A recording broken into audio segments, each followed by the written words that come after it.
Our whole life is shaped by decision, but there's 3 decisions you're making every moment you're alive. And the way you make these 3 decisions shapes your destiny. 3 decisions that control people's entire lives.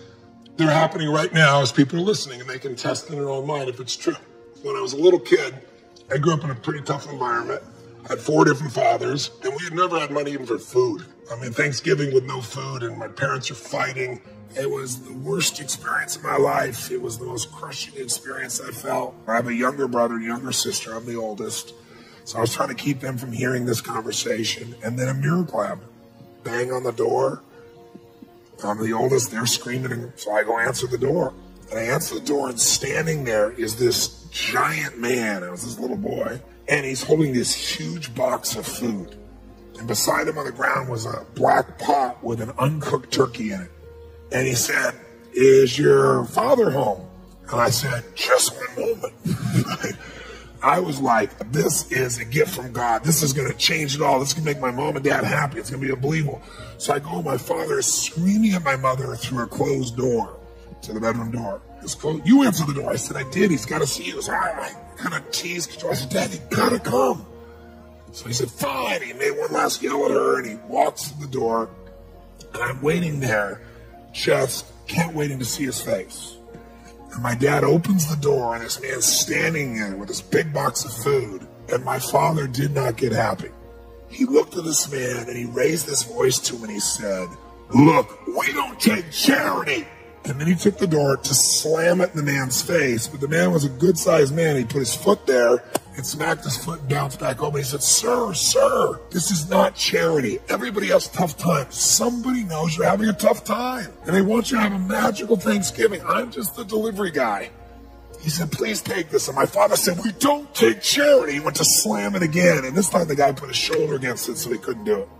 And then the guy said something that I'll never forget. Moments I wished he hadn't said, but he found a way to force my father.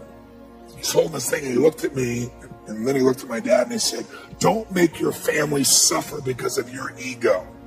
Now my dad's level of energy increased, but he was also trapped. So he took the food, slammed it on our table, and slammed the door in the man's face, and never even thanked him. And then I thought, years I figured out, our whole life is shaped by decisions. That's what we've talked about today, right? But there's 3 decisions you're making every moment you're alive. And the way you make these 3 decisions shapes your destiny. First decision we're all making every moment is, what are you going to focus on? I realized that my father's life and my life ended up very different because we made that day 3 decisions very differently. He decided to focus on the fact that he has not fed his family. If somebody is really stressed out, they're not stressed out for no reason. It's because they're focusing on something that makes them feel stressed. They often, when they're focusing on it, it changes the body. You start to feel tight. You start to feel a certain way. And then they use language like, "I don't know what to do. Why am I so overwhelmed?" So if we change what we focus on, if we change the way we use our body, if we change our language patterns, we'll instantly feel different. Think of how do people use their body when they're worried versus when they're excited. Yeah. If you learn to use your body first, use your focus first, you can literally change how you feel in moments. And then you develop new habits where you start to feel good all the time. And it isn't some phony, fake pump up. It's literally the way you've conditioned your body. Just like being fit as an athlete, you want to be emotionally fit. And the second question you got to decide, every moment you're alive, and including this moment, what are you going to focus on? The second question is, as you're focusing on, what does this mean? What does it mean? And the bottom line on meaning is, if you think about it, you get to make up the meaning, and most people pick the worst one, don't they? That day, my father decided to focus on the fact he hadn't fed his family, and I know what meaning he gave because he said it out loud over and over again, that he was worthless because he had not taken care of his family. The meaning creates your life. If you think, God is punishing you, that is why this is happening, which some people do, or God is challenging me, or is this a gift from God, or is it got nothing to do with God, I'm just a lazy bitch. So the meanings we select change how you feel instantly. And then the final, most important decision you make every moment you're alive. What am I going to do? What am I going to do? And I'll tell you what he decided to do. He decided to leave our family shortly thereafter. 3 years ago, he passed away. He died alone. Nobody wanted to be part of it. And my life turned out very different than him. I was the only one to go at his funeral. No one else in the family would go. And I can tell you, right before his death, he got the lesson, because he looked at me and he said, son, he said, I was a bastard.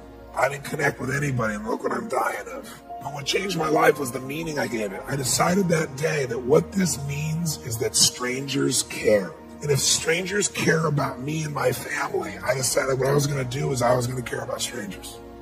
And that completely changed my life. I promised myself someday I'd do well enough to do this for other families like was done for me. I realized in that moment that the worst day of my life, my father leaving, had actually been the best day of my life. Because if I hadn't had that experience, I wouldn't be here today. And now because of that, I get to live this life. And I have the desire and the drive and the want to give it this way. And so I've really realized that the worst day was the best day, and that was God's gift. The gift wouldn't have been there if he would have stayed. I tell you the story for a couple reasons. One is, if you want to change your life, figure out how your worst day was your best day. It'll change everything, because it is if you look for it. If you find the deeper meaning, it is. You know, there's something in you that wouldn't be there without it. The most important decision you can make above any on the face of the earth is deciding that no matter what happens in your life, no matter what happens, you're going to live in a beautiful state. What the hell does that mean? It means that you're not going to suffer. It means a beautiful state is that you're going to be happy, but that's only one. Or you're going to feel creative, or you're going to be passionate, or you're going to be in awe of something, or you're going to feel love. Any state that's a beautiful state is really the core essence of who you are without fear. The decision to say, I am not going to suffer, that if suffering arises, pain's one thing, suffering's another. And the way you suffer is you focus on yourself. Right. Suffering comes when we obsess about ourselves, what we're getting or not getting, what we should have done, what others should have done for us. It's the me game. Your primary core is a giver, which is why you're prospering. You're not the me.